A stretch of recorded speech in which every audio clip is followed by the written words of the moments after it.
Alors, petit retour à chaud. Je viens juste de rentrer de la journée RC Mag au domaine Bois de Rose. Première chose, c'est génial. Merci à Jean-Luc de nous accueillir tous les mois pour faire ce rendez-vous. C'est super sympa, il y a une bonne ambiance, tu peux manger sur place, tu échanges, tu discutes. Il y a limite des fois tu passes plus de temps à discuter qu'à rouler, mais c'est top. Tu fais des rencontres. J'avais rencontré Lucas sur un terrain à Luran-les-Béziers. Je lui avais dit mais viens en journée RC Mag, donc je lui ai expliqué où c'était, etc. Aujourd'hui il est venu avec sa femme, son fils.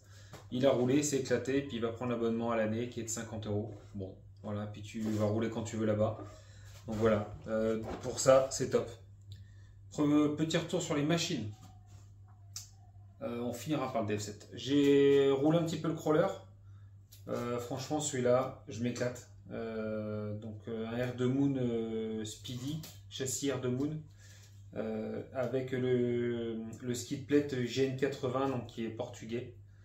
Et les pièces sont vendues par Promodéisme 67 aussi, si je dis pas de bêtises, si jamais vous ne contactez pas directement GN80. Pour ceux qui veulent la liste des pièces, je les fournis avec plaisir. Si vous voulez vous le monter vous-même, ça a un certain coût, c'est la cage qui a un certain coût surtout. Mais pour le reste, c'est du AliExpress uniquement de mon côté. Ça, j'en parlerai après. J'ai le VSE2 aussi, pour la première fois depuis que je l'ai. Donc ça fait 4 ou 5 mois, maintenant 5 mois que je l'ai. Première casse. Donc j'ai cassé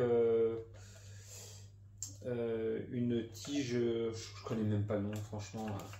Je vais vous montrer ça. Ceux qui savent peuvent me le dire en commentaire, ça me donnera le vocabulaire. Une tige de cardan. Non, non, c'est pas un cardan. Le cardan il est en dessous. Je l'ai récupéré heureusement. Bref, ça a pété. Et je suis pas sûr d'en avoir en réserve. C'est dommage. Mais ce VSE2, enfin vraiment, je suis super content. Avec les pneus d'origine, c'était un peu une patinoire là-bas. Et avec les pneus VP Pro Bulldog, que je vous dise ça, ouais c'est ça, c'est les VP Pro Bulldog Evo. Génial, tu tapes les bosses, tu peux sauter toutes les doubles bosses sans problème au domaine Bois de Rose, alors qu'avec celle-là c'est impossible. Ça glisse trop, c'est pas possible. Donc j'ai fait 2 packs avec celui-là en 4S, un pack avec celui-là en 4S, aucune casse. Par contre je roule cool, mais ce qui est génial c'est que j'ai fini mon run j'ai roulé au moins 25 minutes, voire pas loin de 30 minutes avec. Tout était froid, mais le moteur était froid, comme si j'avais pas roulé. Je suis mi-gaz, maxi mi-gaz, parce que sur le circuit aussi, si tu roules trop fort, tu y fais faire des sauts, et mon but c'était pas de casser. Donc le SC10, pareil, super petite machine, très agréable. Je la testerai comme je l'ai dit sur une précédente vidéo sur piste, avec les petits pneus piste en 104 de diamètre. Et enfin le DF7, première fois que je le roule, je me suis éclaté, c'était génial. Le voir faire les sauts, alors je sais pas si je mettrai cette vidéo là pardon, en premier ou après, parce qu'il faut que je fasse plein de montage. Mais le voir sauter, enfin franchement, il est génial. Rien à dire. Pareil, l'électronique ne chauffe pas. Les seuls on va faire des reproches. Moi, la radio direct, comme je vous l'ai dit, je l'ai changée au bout de 2 minutes. Elle ne me convient pas. Ça m'allait pas. Et quand les roues touchent, en RC en PLS me l'a dit avant que j'y aille, mais j'ai pas pris le temps de le faire. Et les roues touchent la carrosserie sur les gros atterrissages, et du coup ça a commencé à me poncer de chaque côté la peinture. Comme je l'avais dit, cette carreau là je la dédie au roulage, et si elle est vraiment trop abîmée, j'en reprendrai une nue et je ferai une peinture simple dessus pour l'exposer ici, parce que je suis souvent dans le garage. Donc voilà, hormis ça, sur le DF7, je réfléchis mais rien à dire. Rien à dire. L'accès, j'adore l'accès l'accès simple à l'intérieur. J'ai mis mon petit shunt, donc j'ai soudé un petit shunt pour rouler avec une batterie en 6S. Je l'enlève, je mets deux batteries 3S à la place. Non, rien à dire, hein. Je vais contrôler, mais à première vue, il n'a rien. Je l'ai prêté RC en PLS. Voilà, on sait pourquoi il s'appelle comme ça, pourquoi il a pris ce surnom.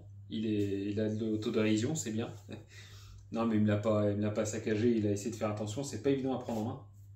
Il y a du torque twist, bon, comme l'explique Mani sur plusieurs de ses vidéos. À l'accélération, en ligne droite, si vraiment tu accélères trop fort d'un coup, tu mets gaz d'un coup, il va partir sur la droite. Pourquoi? Parce que le sens de rotation du moteur et donc des cardans et donc la transmission le fait partir du tulle. Donc c'est sur la gauche.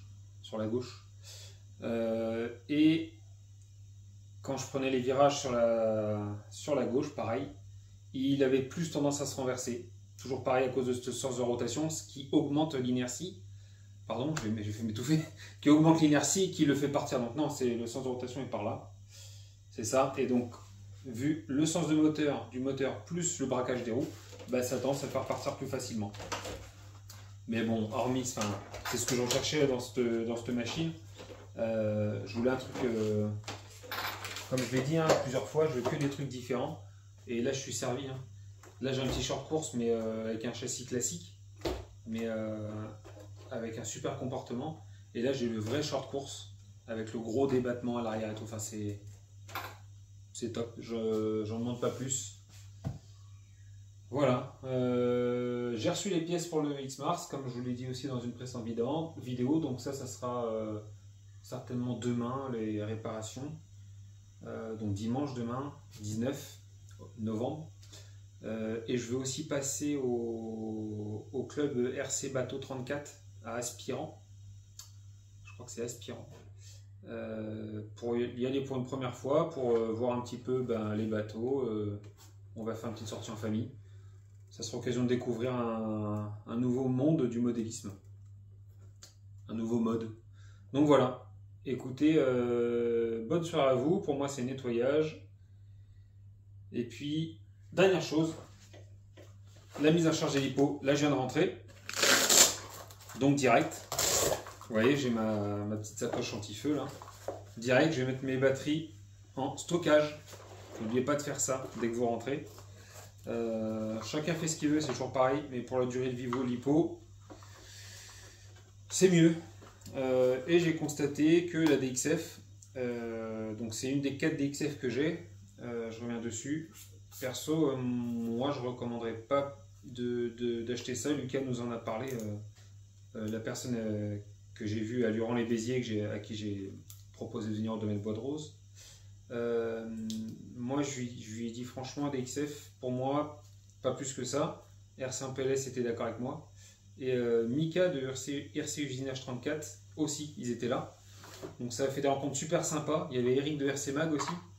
Donc il y avait quelques youtubeurs, on peut dire ça comme ça. À partir du moment où tu fais des vidéos sur YouTube, bon voilà, faut assumer le truc youtubeur, même si moi j'ai un peu de mal avec ça. Mais donc voilà. Écoutez, bonne soirée à vous. Vous verrez la vidéo, ce sera certainement pas le week-end. Parce que j'ai pas mal de vidéos en attente, mine de rien. Donc bonne semaine ou bonne journée ou ce que vous voulez. À vous. Salut!